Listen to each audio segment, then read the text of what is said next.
I've never met a person who didn't have room for growth. And the most scary people are the people who refuse to get help, the people who refuse to get prayer, the people who never apologize. So I don't want to be associated with that. I don't want to ever prop up a person, a leader, anyone who is just, look at how I do it and do it my way.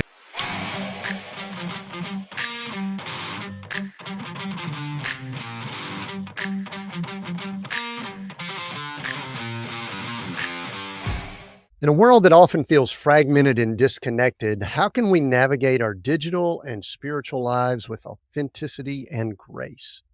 Welcome to Seek, Go, Create, where today's guest, Doug Bursch, brings his unique perspective as a writer, minister, and speaker, committed to living by the Spirit and exploring the intersection of faith, community, and social media. Doug, author of Posting Peace, Why Social Media Divides Us, and What We Can Do About It. I just finished reading half of that, really enjoyed it. And his other book, The Community of God, A Theology of the Church from a Reluctant Pastor. I love the thought of that. I need to circle back and read that. He has spent 24 years pastoring and has been the voice behind a radio show and the Fairly Spiritual Show podcast. His journey seems to be one of seeking harmony between his spiritual calling and his daily life. Doug, welcome to Seek, Go, Create. Well, hey, thanks for having me on. I've been looking forward to this. Yeah, I think this is going to be interesting. We were, right before we hit record, we were kind of like going, so what are we doing here? What are we talking about? And so I think this is going to be a nice, free-flowing conversation, but let's do something it's not really pretending. Doug, let's just say we just meet and I'm doing this idle chit-chat question where I say, Doug, by the way, what do you do? How do you respond when someone asks you at this season stage of your life what you do? If we just met, I'd probably try to change the topic or the subject. Pastoring for 24 years, there's some people that the moment you say you're a pastor, they, depending upon their experience with the church, they just shut up and that's the last you get of it. In fact, I was on a fishing boat. It was one of those where they take you out to fish for some, I don't know, like you drop a line and you catch fish and it doesn't seem fair to the fish, but there was a guy next to me swearing the whole time, just nonstop, like creative swearer, just brilliant swearer. And like an hour into our time, he goes, so what do you do? And I'm like, and I didn't want to say it.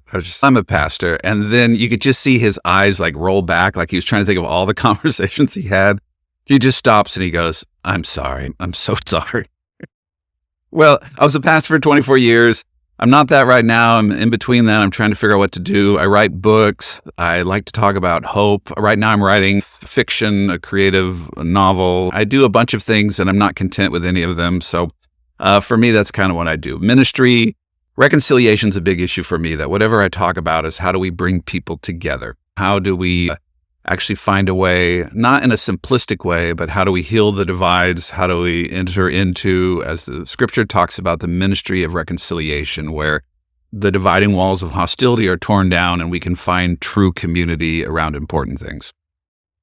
Has that always been your mantra, that reconciliation, or is that something you've kind of evolved into over time? It's interesting. I think sometimes writers overcompensate in that they write for an area they might struggle with. So they think, well, if I write a book, maybe it'll solve the problem. I think pastors do that. Counselors, helpers do that. I'm a middle child. There was 5 kids in our family. I'm the middle child. And even as a middle child, I wanted everyone to get along. And so that concept, and it's not always been a positive thing, where not liking conflict, wanting everybody to get along, wanting to try to find unity. I think that was in my DNA. Or whether it was the nurture or the nature, right? And so I've always pursued that. And it might have come even out of my own discomfort, not enjoying being in divided rooms. It might not even have been a really, oh, the Lord has told me to do this. It's more, how do I get these jerks to stop being jerky to each other? So now my family wasn't like that. It was a good family, but you got 5 kids and 7 people. There's a certain level of chaos. So from earliest on, and then looking back, I realized, wow, whatever I write about, I tend to keep going to these themes. So I'm kind of discovering who I am as I write, as I preach and teach. As you moved into ministry, let's do a little bit of background real quick here, because you and I haven't really spent a lot of time around each other. I want to say this too. I want to go ahead and get this out so that people understand this. I was drawn to you just from interacting, or not really interacting, just reading some of the things you did on, I guess we call it X now, the platform formerly Yeah. known as Twitter. I feel like we need to say that. And, just the short burst, sort of pithy, sometimes a little bit humor. It's okay to say that. Humor. Is it okay to Yes, say a little humor. bit of That's right. sarcasm? Is sarcasm okay? Do you have a little bit of that? I I've do. got a Some lot of people don't. sarcasm. Okay, some people don't like to be called that, and I'm like going, I actually embrace it probably more than I should, because I'm not sure that it always lines up with reconciliation, just as a something there. Sometimes sarcasm can cause issues there. At least it does for me. Maybe not you. Maybe you've mastered that. But I was drawn to that just because that seems to be a place that you get a lot of information out now. And so I'm just setting that up to say that's what drew me to you. And I could also tell that I think we had maybe some differing viewpoints, but we were moving in a similar direction, which I like the thought of that. Okay. So that Hmm. I think kind of maybe a little bit of a foundation for our conversation. But tell me a little bit about kind of, I don't want to know not necessarily the growing up years, but how does someone go into ministry, or what's your story for Mhm. going into ministry? Well, I was born in a log cabin, which, no, I won't go back that far. By the way, with sarcasm, this will help. Some people are like, sarcasm just isn't right because it's lying or something. Sarcasm, like any other form of communication, it depends on the motivation. Some people use sarcasm as a way to tear people down in a humorous way. And I think that's the kind of sarcasm we would say we don't like, where it's a passive aggressive way to tell someone, say something mean, but, oh, it's just a joke. I'm just being sarcastic. Most of my sarcasm is more self-effacing, talking about what I've done wrong. And if I'm going to be sarcastic, it's probably going to be with people in power who could probably take it. Somebody who's kind of a know-it-all, who's used to telling everybody things, and I might say, boy, you certainly have an opinion there. Just something like that. Yeah, let me pause you there. As far Hold on one second. Let me pause you. But do you use it, because you triggered something in me? Do you also use it as a relatability thing? You mentioned the self-effacing, which I realize that I do Yeah. that at times too. It's kind of a lot of it's directed at me, and I do similar like what you just mentioned. But do you perceive it as being something that helps you think, relate to other people better? Yeah, it's a part of who I am. It's not like I'm going to be humorous now. It's just how I am. But humor has a way of opening doors. I've often defined some of the stuff I do as evangelistic, and not that I, have everybody raise their hand to give their life to Christ, but I come in and maybe say difficult things, but I say it in a way that people are open to it. And so there is a part of that. Sometimes people assume humor means you're not serious about what you're talking about. But what I've found is if you take enough effort to get someone to laugh at themselves, then when you come in and you say something like, we need to really look at how we're living, they're more willing to receive that because you've done that effort. So that's a big thing for me, because we all do that. We do it with the people we love, or at least people with a sense of humor do this, where you tease a spouse who might be getting a little annoyed, and it's a way to tell them, hey, your attitude's kind of not the best right now. So when we love people, sometimes we joke with them to get them to laugh a little bit. We do that with our kids, right? You seem to be a little grumpy today. And then when they acknowledge that, then it's a way to also say, maybe we should turn our attitude in a different direction. So humor, also humor for insecurities. I know for me, struggling to fit in as a kid, humor gets you at the table, right? So I could joke about things. I was a Christian kid, since I was 2, I gave my life to Christ. I said yes to Jesus, and I never stopped saying yes. So that's my testimony. And there's no real backsliding testimonies either. I've always loved Jesus. Now, like any 2-year-old who grew up in an evangelical culture, I gave my life to Christ over and over again, just in case it didn't stick. The person would come into town and, oh, okay, I'll raise my hand again for Jesus. But being a Christian kid and going through the public schools, and I wasn't like the nerd kid. I was actively involved in things and sports, but I always felt like an outsider. And so humor is a great way, right? I'm a Pentecostal in the sense of believe the Holy Spirit, as the Holy Spirit worked in the Bible, the Holy Spirit works today. So people who are worried about Pentecostals, what's the first joke I'll do? I'll say something like, don't worry, I didn't bring my snake. I'm not going to be handling snakes, or something like that. And then they pull back a little bit, but I'm still the Pentecostal. So I think I use it that way as well. Cut them off at the pass, what they're already thinking about me, to say it before they say it. So then we know what the concerns are and maybe how to move forward. Yeah. The I reason didn't I talk at like, all about how I became a pastor, did I? But I think I, you set me off in that yeah, I direction. did. We're about to go back that direction, but I didn't grow up around a church. I grew up in the deep South, though, which would tell you Mm, a good bit about me. And we popped in and out of the Baptist church every once in a while.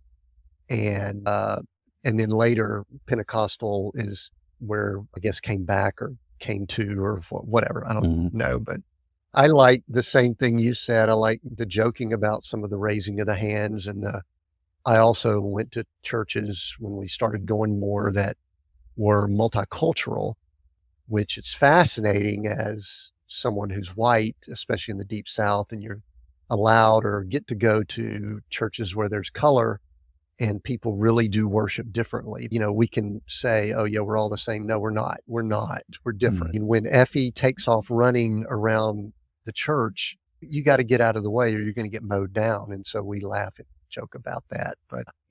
But so, all right. So now let's get We to could, this. by the way, we could talk forever on humor I- because to me, any joke, like this is the problem with social media, it's general and usually we're content driven versus relationship driven. So if you have a relationship with someone, and let's say you're in that multicultural church, you can make jokes about cultural differences, racial differences if you're friends. If not, and again, why is this person telling this joke? Well, they're a racist, or we don't know. And that's what the hard part is we sometimes don't even take the time to know that through social media. We're uniting immediately through just ideology or the content there. But when you have a relationship with someone, you put it in that context. And that's why, to me, humor can be really dangerous, right? Because you're reading the room. Like I preach all kinds of different churches. And if the pastor's a very sincere person and doesn't have really a strong sense of humor, the congregation is just like that pastor. So I tell a joke in that room and they just stare at me. Or I say it like I would do, okay, I'd do this. I'd say, before I start preaching, I want to tell you 10 things I hate about your pastor. Now, what I'm going to do is make fun of myself. Nothing's going to be negative, but people without a sense of humor immediately, what? How can you? And what I'll say is your pastor's interesting. He makes me look boring. Something like that. That makes, he's so kind and I'm not as kind. But man, can you tell if you should stop using humor and those first jokes? If you got a guy who laughs at everything, you're like, the congregation's going to be a riot. I can just joke and they'll have a blast. Anyway, humor works that way. Ministry for me is probably the opposite than you. Like I grew up in a church, in Christian community, and the home was more sacred than the church. So to me, the most spiritual man I ever met is my father. And my father's a public school teacher. And he's really been my pastor. So when I went to church was more like confirming or not confirming what was going on at home. And in fact, if I'd gone to a church and the experience was just terrible and they called that Christianity, I wouldn't believe them because I know what Christianity is. I found it in my home. And so that's really impacted how I minister to people because I actually minister to a lot of people who've been hurt by the church. And that's helped me learn something because for many of those people, that is all of it. That's the expression. They found Christ, they grew in Christ, they were deeply wounded by people. And so it's so hard to detangle those things. For me, it is easier to detangle my faith from the church. And so I've also worked a lot on trying to reform the church. I feel very unsuccessfully doing that, but that's been my heart, how we talk, how we communicate. And then as I've grown older and the internet's helped me with this, seeing more problems and hurts and seeing the extreme abuse that I was not aware of, it's given me a much greater sensitivity to why some people will never step in a church again and shouldn't because of the wounds that they've faced. They need community at some level. But I take seriously that if you've been that wounded by people who should love you, that there's a reason when someone says, do you go to church, you snarl at them and say, I would never step through those doors again. I think all right, I like where this is going because I think this is going to be helpful for me and I think this is helpful for the conversation.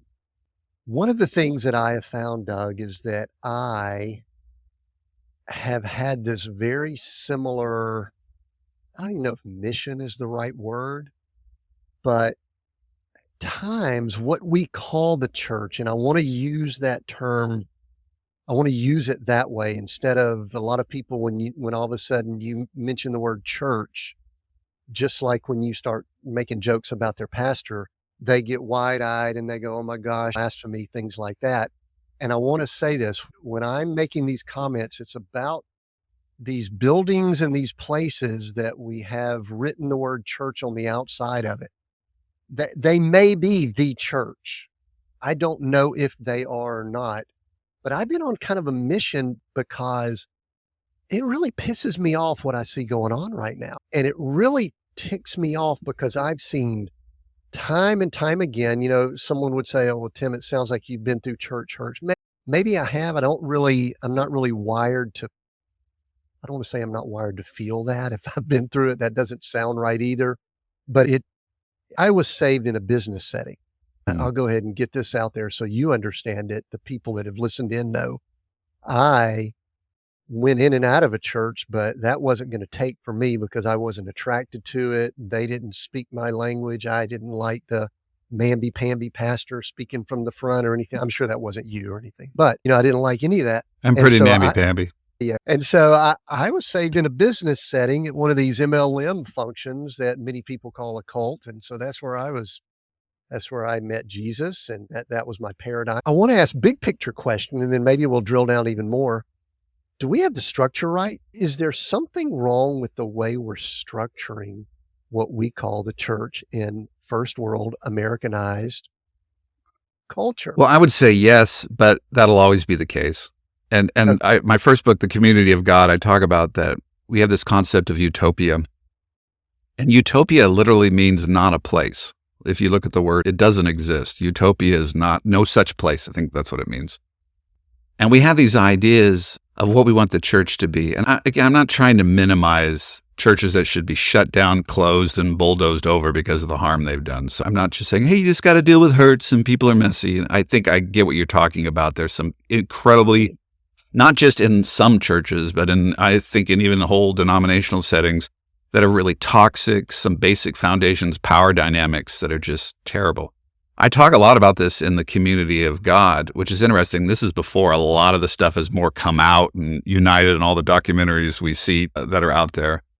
But I think at some level, I believe this to be true. We are formed in community. Christians, the Bible doesn't start with the individual first and then go to the community. It's always both. In fact, if there was only one person on earth, you ever hear the evangelists say that? If there's only one person on earth, Christ would have died for you. I think if there was only one person on earth, God would have created another person. Because for us to understand God at some level is community. And don't worry, I'm not some sort of wacko here. I have Trinitarian theology. I was on the doctrine committee for a denomination I used to be in. I was the lead reviser of their doctrine book. So I'm doctrinally sound in this, at least in their consideration. But God is community, 3 persons in one. This mystery of the Trinity, one God, 3 persons. So God is relationship. God is community. And at some level, for us to understand the community of God, we need to be in some sort of relationship. It's different than it is with our concept of Father, Son, and Holy Spirit. But the Bible doesn't back away from that it's not good for us to be alone. We're supposed to be in community, dependent upon each other. In fact, much of why Jesus ministered in community, that's how we're supposed to minister. We'll say, well, he had disciples because he was making, Jesus's, and he's going to help them, and then they're going to do what he does. That's not why Jesus had disciples. Jesus had disciples because it would have been sin for him to minister alone. No human is supposed to minister alone. So that's the part where I challenge people who've been hurt by the church. Regardless of the structural concept of the church, we need to be in community. Now, that can be 3 people at your house is, to me, at some level where you're together, you're focusing on Jesus, focusing on the gospel, and maybe you disagree with some of these things. Well, whatever you believe theologically, you're coming together and you're focusing in on that, and then people can feed into your life and you can feed into theirs. Now, I tend to think the group needs to be big enough that you can be annoyed by people, and small enough that you can know people. Because if you just structure stuff around, the people you like, I don't know if you're really going to get the heart of God with concepts of grace and love. And this is what I see with some of the megachurch people. They've been hurt by megachurches, so they take the friends that they got at the megachurch, and then they hive off, and they have this safe, wonderful community where they can talk about what's wrong with that megachurch. That's a part of it. But you got to open that group to the annoying person, to the person who has mental health issues, to the poor person who needs help, or the rich person that's a little arrogant. You got to find a way to tell them it's not all about money. So that's the kind of stuff I talk with. As far as the structures of our church, every structure becomes corrupted with power and people. And I tend to be very cynical in that sense. I've had this idea that I was going to change structures. Every time I've tried it, it hasn't gone very well. But I think I'm going to stand before the Lord like Shadrach, Meshach, and Abednego and say, I'm not going to bow down. I think you'll rescue me, but even if you don't, I'm not going to bow down to those structures and systems. So I've made choices even recently where it's impacted me greatly financially, in the point where barely making it financially, giving up all kinds of opportunities, because ultimately I'm going to stand before the Lord. This life's very short, and I don't want to ever trade my faith with God so that I can work within some sort of system, denominational structure, whatever structure defines us. I agree with all of that. I agree with everything, because it bothers me that we travel, Doug. We live in our motor coach. We've been traveling now for over 10 years. We popped in and out of churches for a while. And then the more I popped in and out of churches, I got tired of the mindset in most churches. I'll just say this is not all, was this is where God is. This is where you need to be. You need to be here 24/7. We open up the doors. By the way, would you like to be in charge of the parking lot ministry? Because you seem like someone who's somewhat fit and you can get up early on Sunday mornings. And I only slightly joke about that. And yes, there was some sarcasm and cynicism in that statement. And I just started thinking to myself, I don't think this is correct. Yeah. And so maybe this is where you're at landing right now. We spend a lot, my wife and I spend a lot of personal time. We are digging down into things that we may or may not have dug into spiritually with, attending some type of structure. And I'm pulling for the structure. I really do want the structure to work. I just feel real good. Well, and here's the thing. I think it really is about, I think it's about relationship. For instance, I'll always be involved in a church community. That's just a calling thing for me. So the moment I stopped pastoring, I took a couple weeks off just because I hadn't not gone to church for 3 weeks in 24 years. Like, I pastored the same church for 24 years. So I was like, what does this feel like? But then that was a spirit-led thing. If I were to put this in someone else, that would me being an intermediary, and I don't believe it's my job to be someone's Holy Spirit. So for me, I prayed, and we had brought into a community where now I go to this Lutheran church, and it's not Pentecostal, but relationally, we know we're called to minister with those people. Because I talk about this in the book, Community of God. I don't think you go to a church like, how does this meet my needs? You go based on, how can I minister in this community and be of value? So often you're called to places that don't have what you want. People used to leave our church because they'd say, oh, we love you, Pastor, but, you just don't have enough for our children. Our children, we're concerned about their faith. And I wanted to say to them, oh, I'm so glad you're leaving. My kids have to stay here, so they're probably going to go to hell. But if you can escape, if you can that concept, and that's the American concept, that I need certain things to be okay, which is not true. You don't. And we all know that in relationships we've committed to. You commit to, there's boundaries in a marriage where there's reasons to divorce and there's reasons that you should no longer be with someone. But we all have this commitment thing that says the commitment is bigger than the difficulties, right? And then you learn to live within those difficulties. In olden days, you had 2 churches in town, and they had a graveyard next door, and people would get a plot next door to the church. No one would do that today because it would require a commitment that no one wants to make. Now, all kinds of problems with that. And so I'm not saying people have to commit for life to a community, but for me, that's the decision I've made. I think this is one of the biggest problems with the church and why we're seeing corruption. Well, this is just one of many. I see the documentaries as well. I have friends who've been hurt by the church. Most of the people online, Christians I deal with, no longer go to church, have been hurt. But they'll say, but you're okay. I don't like any of those other pastors, but I'll talk to you. I know, like in the denominational setting I was in, no matter how you look at it, and this happens across the board, larger churches go into positions of power. Pastors of larger churches get platformed more. And we use church growth as an assessment for health. And the idea is if it's growing, it's healthy. Or we do this. If a church is growing, then if there are problems, we downplay those problems because we'll say, clearly God has blessed this church. So God wouldn't bless this church and allow for those problems. I saw that with Mark Driscoll in Seattle, and I'm not saying something out of, there's whole Christianity Today did a whole podcast series on him. I interviewed Mark. I tried to be very gracious and kind with Mark throughout his tenure in Seattle, even though he was very arrogant and is very arrogant. But I would see in Mark, my issue for Mark is he had growth as a young man. And I think he equated that growth where I must be blessed. And so then he minimized all his faults. Now, those faults could have been 1% of his personality or 10% of his personality. It doesn't matter. Once you justify and codify and sanctify faults, and I call these satanic footholds, then incredible evil can occur. And if you look in most church corruptions, that's what happens. Well, he's a good guy and he's a good preacher and look at all the good he's done. And yeah, there was that accusation about women, or yeah, sometimes he has a temper, but God's anointed. Sometimes, the garbage that we use to justify.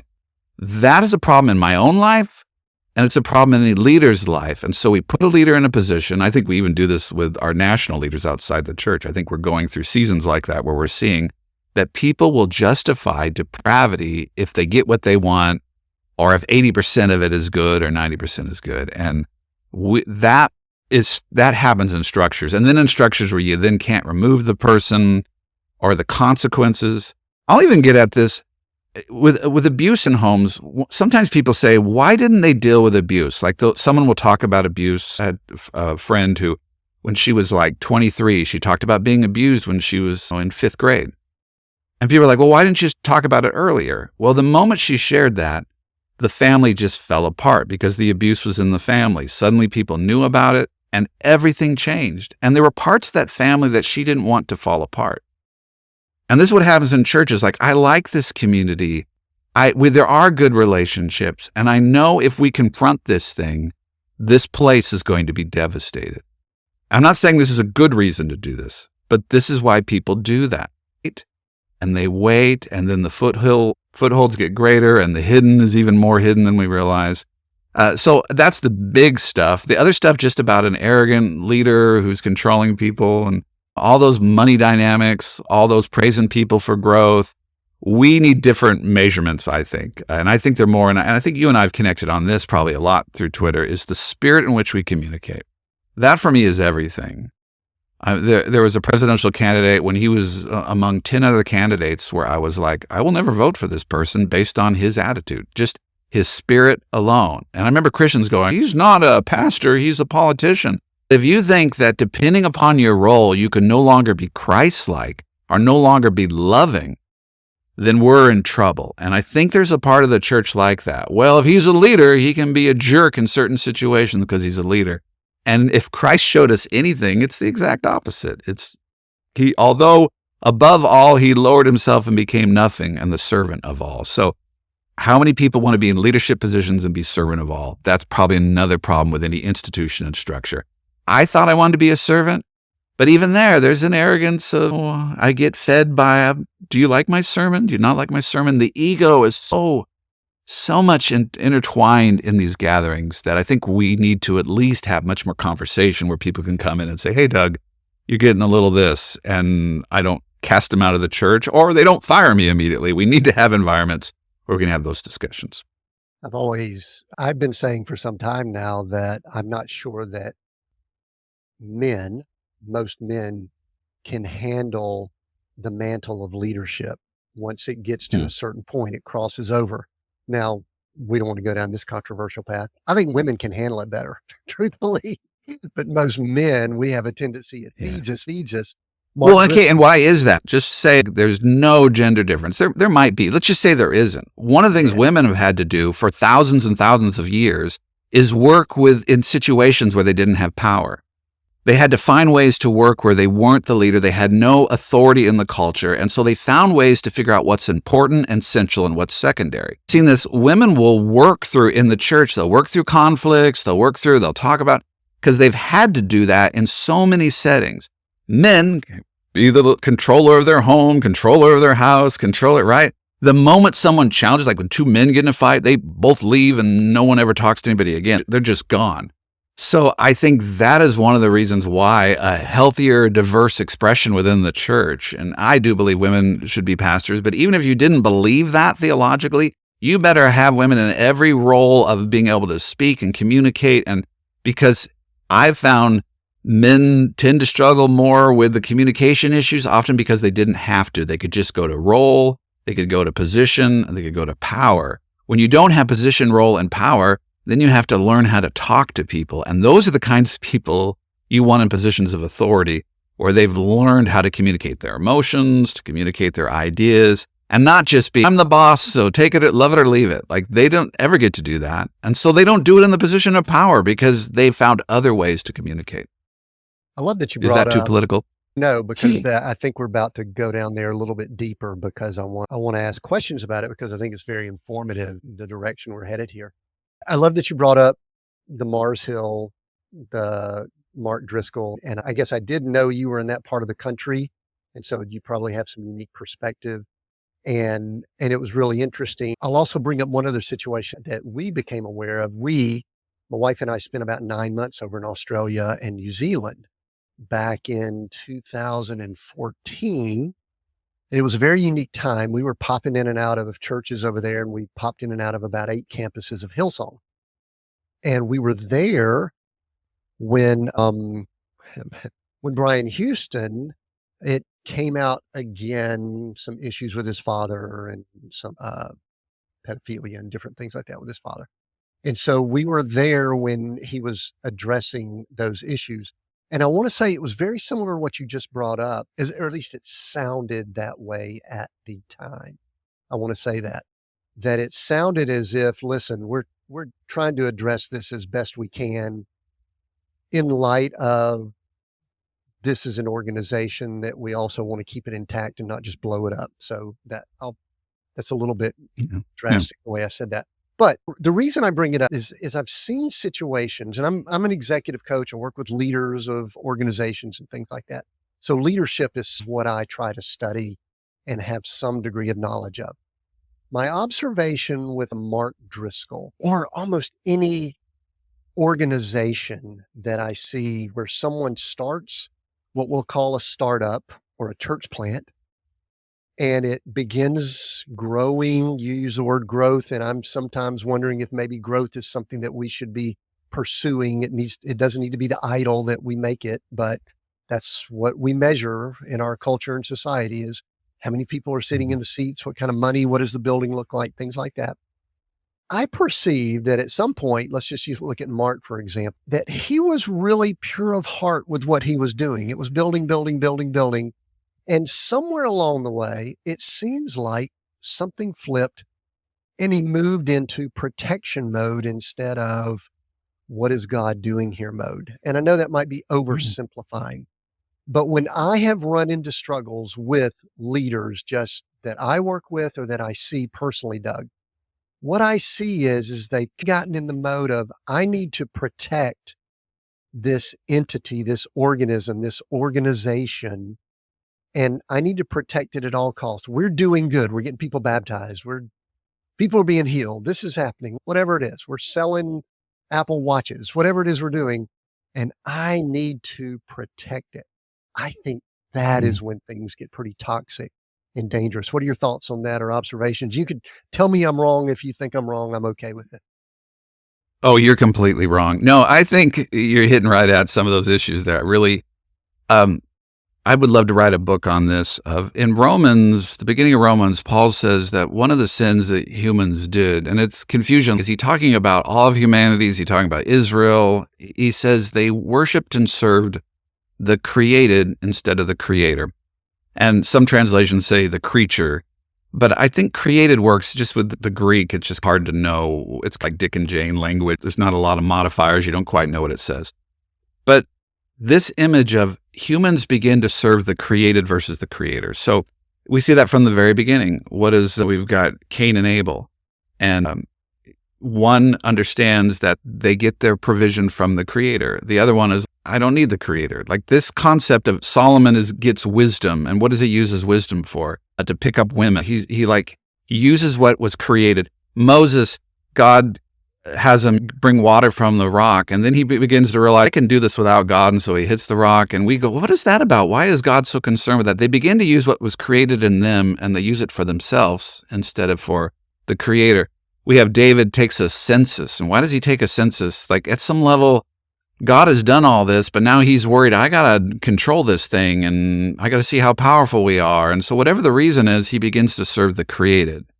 One of the worst things that can happen to you as a Christian, as far as for your faith, is you can have your prayers be answered. Because once your prayers are answered, you can serve the answered prayer instead of the Creator.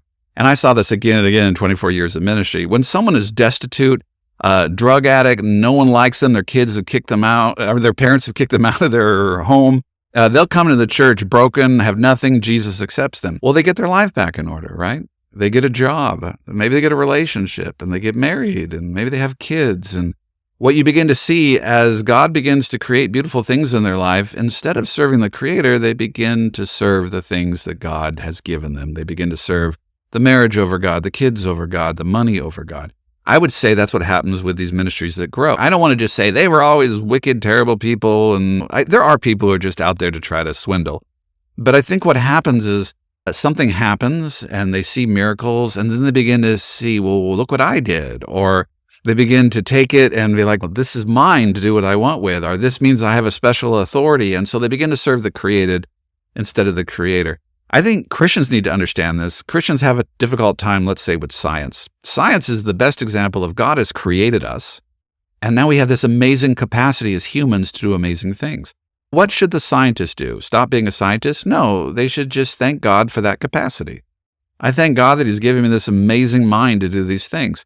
What happens sometimes in the scientific community, and God's dead, and it's just about me and how great I am. So now we have Christians going, I don't believe those scientists because it's just all about, it's separated from God, and versus like, I thank you for what they've learned, and I'm going to thank God that God helped these scientists come with this cure or come with this vaccine or whatever those issues are. So if you look at all these issues of corruption, often it's, and Americans, why wouldn't the American church be corrupted, is that we're very prosperous. And the more prosperous we become, we begin to serve the prosperity. If you were to even argue that America itself is a sign of God's prosperity, so to me, nationalism is that kind of form of, well, we like this so much, and we have these special gifts, we're just going to use it for ourselves, and we're going to make sure no one else in the world gets it. If we truly are a blessed nation, then we've been blessed to bless all other nations. And so that would mean that whatever prosperity we have, it's for the purpose of sharing it with all peoples. But that's not how we talk about it. We're going to say, this is mine, and I want this. We have, so that nature of serving the created versus the Creator. So I think that happened with Mark as you gain that power and that authority. The other thing I've seen with pastors, and this is, I bet you this is true of businesses as well. When you're very successful at the beginning, you do less assessing of what's wrong. You just try to maintain the thing. You just try to keep it going. And they're spending, like, things are going and they don't want to mess with anything. So it's just maintain. And I've seen this in businesses. I've seen this.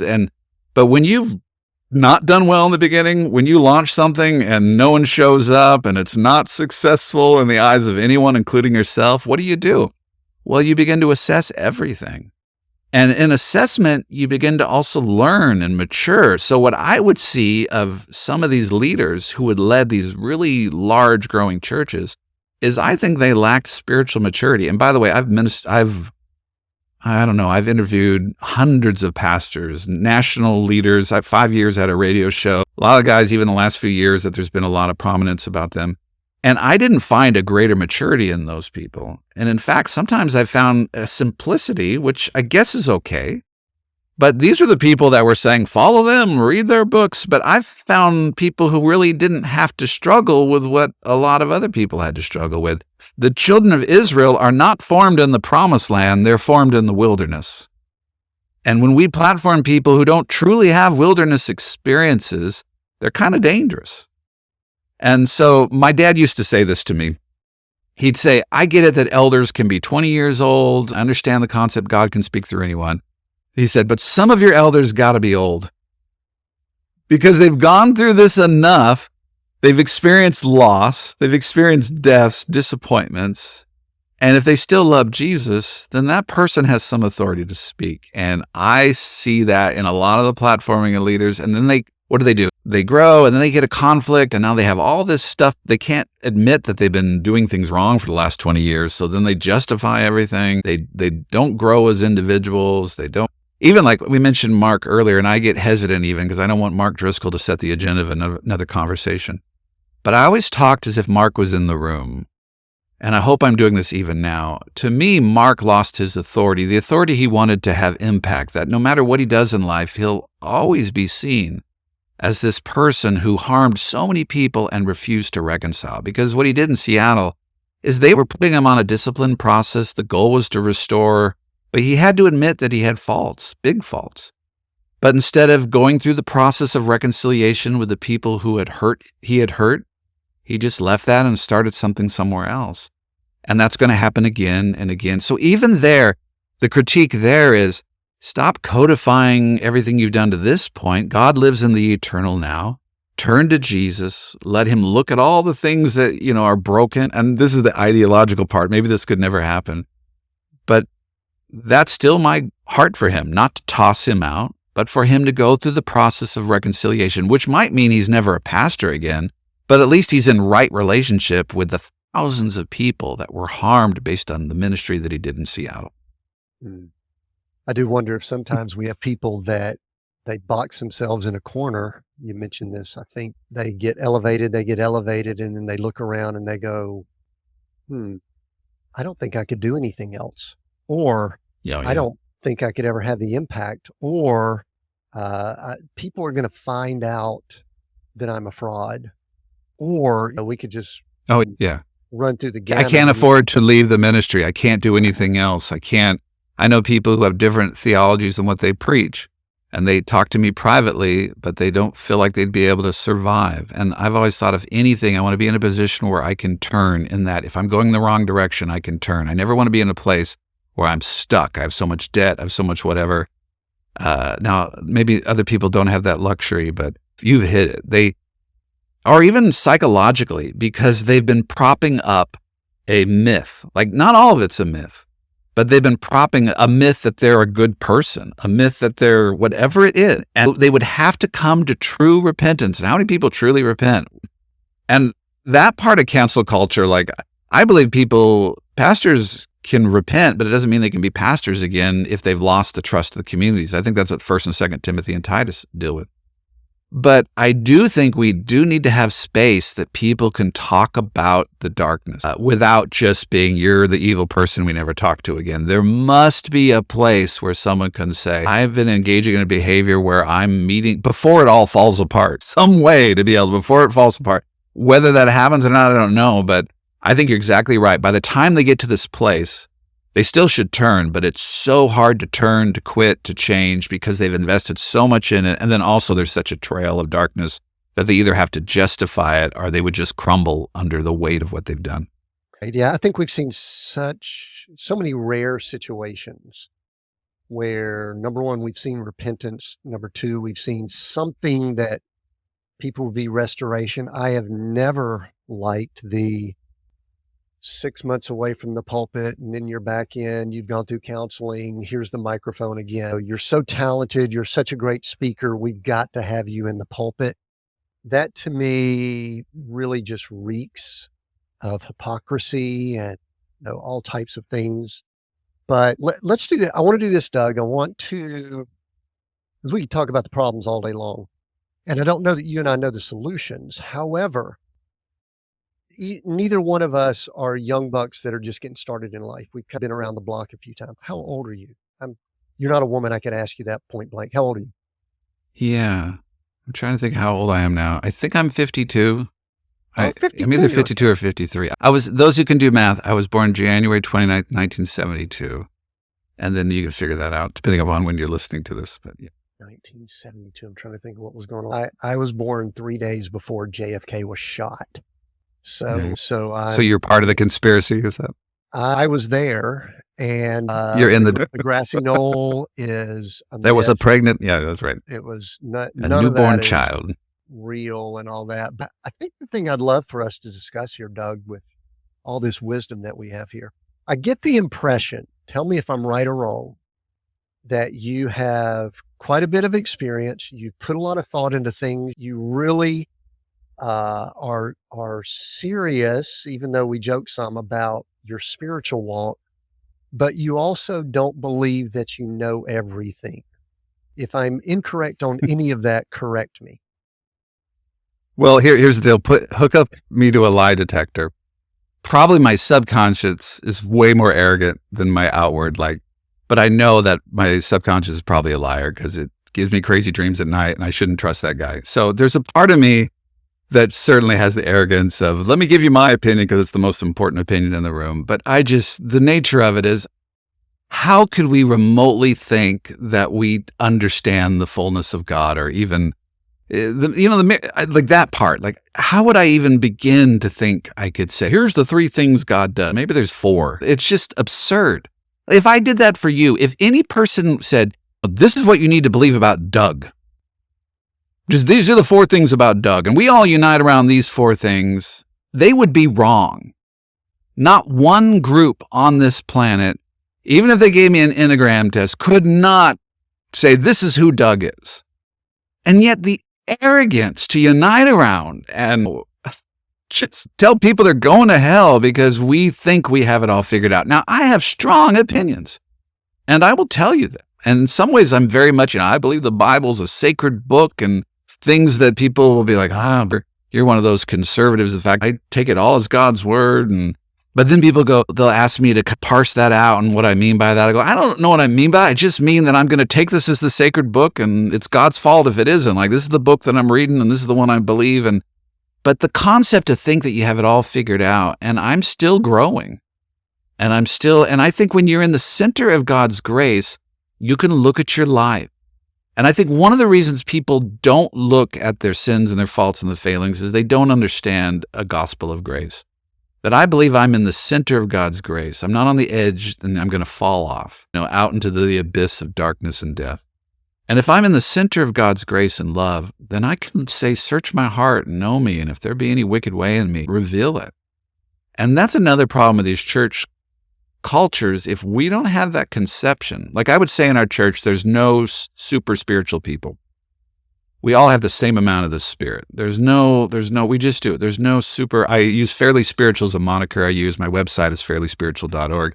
It's a play on words. People say, well, I'm fairly spiritual. They joke about that. But the idea is there's no hierarchy of spirituality. There's no intermediaries. Now, I got opinions. I'm going to share them. Do they connect with what God is talking with you about? Sure. But if you say, the reason I'm doing this is because Doug said it in a podcast, you're in trouble. And I'm in trouble. So I don't believe that I have it all figured out. I'm still trying to be open to help me, Lord, especially with my own life. I'm a little dissatisfied with, man, Doug, you could grow in this. You could be a better husband. You could be a better father. And I don't want to be guilt motivated, but I know I have room for growth. And I've never met a person who didn't have room for growth. And the most scary people are the people who refuse to get help, the people who refuse to get prayer, the people who never apologize. Those are the scariest people. So I don't want to be associated with that. I don't want to ever prop up a person, a leader, anyone who is just, look at how I do it and do it my way, and I'm the model for success. I would preach messages where I'm pretty extemporaneous in how I preach. And I would say something, and I'd realize I did it for the wrong reasons. Like, you can say the right things for the wrong reasons, and it's sin. It's, in my opinion, this is the old time, it's sin. And I would say something, and people might shake their head like, that's right. But I know I'm saying it because I'm upset about something that was done to me. And I'm saying it because I've been hurt. And I would stop in the middle of my sermon. I'd say, you know what I just said? I apologize for that. I'm sorry. No, I said that out of hurt. It might be true that people should do this, but I'm saying it because I'm bitter about some things that have happened in my life. And forgive me for that. And people would come up afterwards and say, you didn't have to say that. That's true. People should be that way. But that's, to me, how God sees things. That the condition of my heart, the motivation of my heart. And the church that doesn't acknowledge that reality is in trouble, where I can look good. Like in this podcast, it can be, I can fool you all. But God knows my heart. And in my heart, I've still got room to grow. I still have, and even that issue, like, I'll probably be thinking about, Doug, be careful. Do you talk about Mark Driscoll because you're bitter, because you're resentful? Because no matter what, if you hooked me up to a lie detector that worked in this context, there's a part of me that is a little resentful. Shouldn't be, but is. He succeeded, I didn't. He got the platform, I didn't. You know what? It's still there. And I think as Christians, if we could acknowledge that duplicity in us, not only do we not have it all figured out, but there's duplicity. You can say you love someone, but also inwardly be like, that person kind of bothers me. Like, we have to acknowledge that duplicity so God can minister to the whole person. If we don't, then we allow a part of our personality to be in isolation and in darkness, and then we're dangerous. So one of the things that is such a challenge in that arena is that we are looking, I don't want to say we're looking for a savior, but because that's a little harsh. I think people are looking for saviors in the form of people, let's say mostly men. Yeah. And they're looking for that in the form of who's in the pulpit, who's head of my organization if I'm in a company, who's the person sitting in my state house or my White House or things like that. And so one of the things that I think is causing our issues, and we definitely know this is causing the issues over on the social platforms, if we go to that path, is that we are looking for, I don't even know if perfection is the right word, Doug, but we're looking for people to look up to. I'm not sure that there are many people that we can. And then once we find who we think that person is, we latch onto them and we can see no wrong in them or things like that. And the reason I'm bringing all this up, and this is maybe something I want us to discuss here in the last few minutes we have, is that we're recording this in early 2024. I don't know exactly when it'll release, probably sometime around the next few weeks or something like that. This is an election year. And election years have a tendency to bring out the worst in some of the things we're talking about, and especially in the church world too, by the way. We're not, in fact, we're part of the problem, not necessarily part of the solution. And so one of the things I'd love to ask, Doug, is where are you landing now with how you gauge, I don't know what the words, judge, filter, parse, whatever, leaders and what you see in others and how you determine who you really want to listen to and who you want to say, you know what, I don't want to listen to him. You've already said you're a peacemaker, so I'm guessing you're not going to blast one person over the other. I would let one know that I disagree with them, but you more of a peacemaker. But how does someone navigate this environment that we're in a year like we're in today? And I know you don't know all the answers, but because I also get the feeling that you've been on a journey where 2 years ago you did it differently than maybe you did it 4 years ago, that you did it 8 years ago, that you did it probably growing up the way you did. Is that even a fair question? Sorry. No, it's not fair. And how dare you? So I was raised in an interesting environment. My parents' favorite president was President Carter. So that can tell you we were in evangelical circles, but he was not liked by evangelicals. But I knew he was a Christian. And I knew he wasn't acting. You know, he actually is a Christian, whether you liked his books or not. I want to pause you just to get context here. I grew up in the state of Georgia, and we did not vote for Jimmy Carter. Yeah. And so my son's middle name is Carter. But I'm not, I felt disillusioned that I often feel like there's no place for me to go. So as far as politically, it's been a struggle. But here's the issue is that this is a really hard thing to tell anyone. I have in the book Posting Peace, I have a chapter on when justice demands conflict. One of the struggles, Christians will do this. They'll say, let's say they did this with Trump. They'd be like, I'm a Republican, I'll never be a Democrat, but I don't like Trump, so I'm just not voting. And they'll see that as like a more virtuous thing. And it's not. It could certainly be a choice, but there's nothing more virtuous about that. And it's probably a sign that you have a level of privilege. Because if I probably will be least impacted of whoever's our next president versus other people will have severe impact, especially minorities, for instance. So for me to say, this is what you should do, just get along and don't worry about politics. And I don't have the perspective, my Hispanic friends, I don't, or any, and this doesn't mean that would go towards one party or not. It's just, I got to be very careful to come in and say, I found the solution to this. I'm pretty disillusioned by But I think we're in a season of anything. A lot of people have called themselves Christian. We have an expression of cultural Christianity. And at some level, I think that is crumbling, and I'd like it to continue to crumble. I don't want the decimation of the church, but I think we're seeing a radicalization of people who call themselves Christians, that they're becoming more and more polarized and more political in the sense of, here's an issue between being political and partisan. And I talk about this in the book Posting Peace. Political is I have a political opinion, and if you're voting, you should have a political opinion. So God will work it out. This is how God worked it out. He allows us to vote in our democracy, our republics. Being political is nothing wrong. Your views on gun control and whatever. Partisan is not a Christian virtue. Partisan is, I want my side to win and your side to lose. I want it to be my country, not your country. It's not reconciling. Partisan communication, the goal is to destroy you. The goal is you're the idiots and we're the good guys. And that's what we're seeing, the extreme partisanship in our culture, where there's less and less people in the middle to say, how do we engage politically to solve problems across the aisle?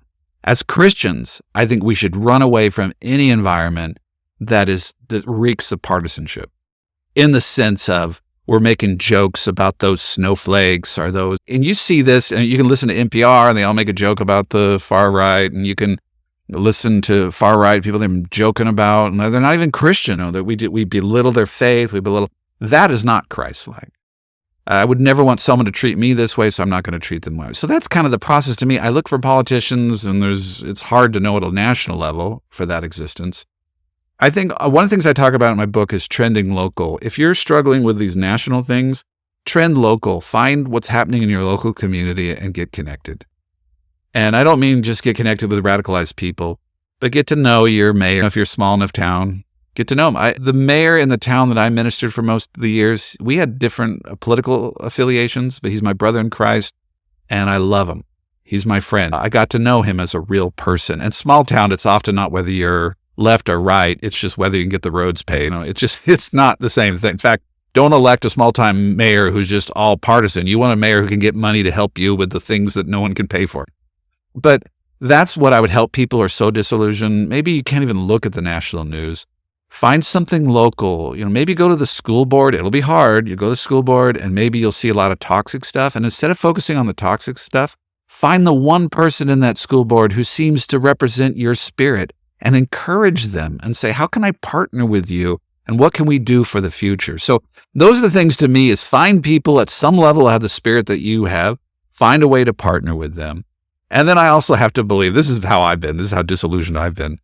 Even if our entire nation's republic disappears, that God's still good and in control, and I'm going to be okay. Because I cannot move forward believing that the health of my faith and the health of Christianity is determined by who's the next president or who's the next governor. I just can't do that. I have opinions about what will go better or worse. I am political. I am very much strong in my convictions, but there's certain context. To me, this is a context where I'm trying to facilitate an environment where Republicans and Democrats and Green Party and liberal and libertarians are all welcome. So I'm going to try to find a way to not just win a point that doesn't really help anyone. If I communicate something that maybe drew people together, that's one thing. But if I just preach to the choir and they're all like, yeah, we agree with you, Doug, I don't see any purpose in that. If it doesn't change anyone's heart, why do that? So instead, let's facilitate spaces where people of different political opinions can come together. I know we didn't talk much about that. I'm glad the book, but Posting Peace talks about that's the problem with our internet age. It's segmenting us into these environments that are radicalizing us, and we have to work against that to find ways to be in community, not like-minded people, ultimately maybe like-spirited people with different opinions about the world. Or, like I asked you earlier, people that aren't so, I know the word dogmatic might be overused, but aren't so dogmatic. I'm concerned that we've got an entire culture, civilization right now that they don't know history. Because I'm sitting here looking at, by the way, I wasn't able to get through the entire book, Posting Peace, but you wrote possibly one of my favorite chapters that I've read in some time. I think it was chapter 6. It was one that I was able to read because you did two things. You combined two things. I think that was the right chapter. You told some great backstory on you. I think when you were sick, when you were in middle school and all that. And then you led into the Jefferson Adams relationship. I think was both that the same chapter? Did I remember that correctly? Or I don't close? remember which chapter is in, You but don't remember? yeah. And I'm going, Yeah. man. So I learned about Doug, and he reflected and showed what, to me, I've read some things historically. That was one of the ugliest elections we've ever seen, which we can't even grasp that. People think 2020 was bad. They go, I don't think you were around in 1800.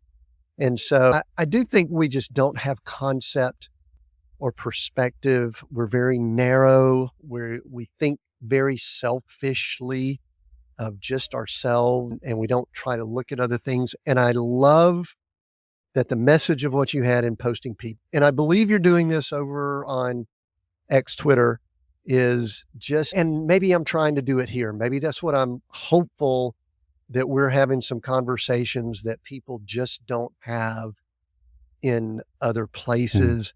And maybe that'll help, because I'm not excited about as we head into the rest of this year, truthfully. Yeah, no, I'm glad I think people are having these conversations, but they're not the dominant conversation at the Thanksgiving table. The extremists speak, and the rest are trying to keep the family together. And I think we got to remember that. That's why we do need to have conversations like this. You can be like, what was this about? What were we really talking about? Is this about selling a book or my platform or your platform? I hope not. I mean, obviously, if someone bought a book, I get $3 or something. But here's the thing. By doing this, there's other people who feel less alone. We're less trying to change people's minds, as there's other people like us. We're not alone in this. And they're like, oh, good, I'm not alone. And that's the danger. The danger is we begin to think that these extremists or extreme expressions is the expression.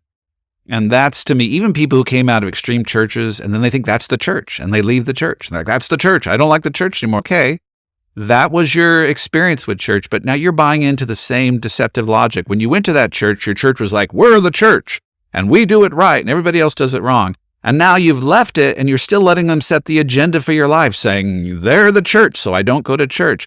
There's other expressions. By the way, if you went to a white church, just go to a non-white church. You'll find a different expression. Go to a poorer church if you went to a wealthy church. Go to a smaller church if you went to a bigger church. Go to a high church, Catholic, Lutheran, whatever. Or if you were in that environment, go to where it's just uncomfortable, people falling on the floors. There's a larger expression. So what you're doing here, and I know you work in this intersection, right? Even with these podcasts and the business stuff, the church stuff. Am I too churchy? Am I too business too? That's where we're all living, in this incredible in-between place. And we need to encourage each other. I'm so glad what you're doing. It is needed. We need people in your space that you don't know how to define. I know you define yourself as a coach, but you're more than that. And it probably gets frustrating. What am I even doing? And how do I define it to other things? You don't have to. God defends your work. God defends your worth. You just do what he put on your heart and let him connect those things. So I'm doing that. You're doing that. People listening are doing that. And that's how we're going to solve the problem. Be bold. Do what God's put on your heart. It doesn't matter if it fits in anywhere else. And by all means, stop being a jerk while you're doing it. Be kind. Be loving. Be reconciling. Christ-like, maybe even. That's my heart. And we can unite on Twitter, or formerly Twitter, now X, or Threads, or whatever we're going to next. We can unite based on these things. That's good, Doug. That's a good capper here. Where can people find you, get your book, posting piece? Like I said, I've enjoyed probably 2/3 through it. I want to circle back, because anytime someone says they're a reluctant pastor in the title of your other book, I'd love to kind of read that and all. But where can people find you? And then I've got one more question before we wrap. Sure. A couple things. One, if you just pray, if you're anointed, you'll find me. You'll just follow the glory cloud. No, this is what you can do. One, fairlyspiritual.org is my website. We're going to need more than that. We need some details. We need some. For those of you who aren't spiritual enough.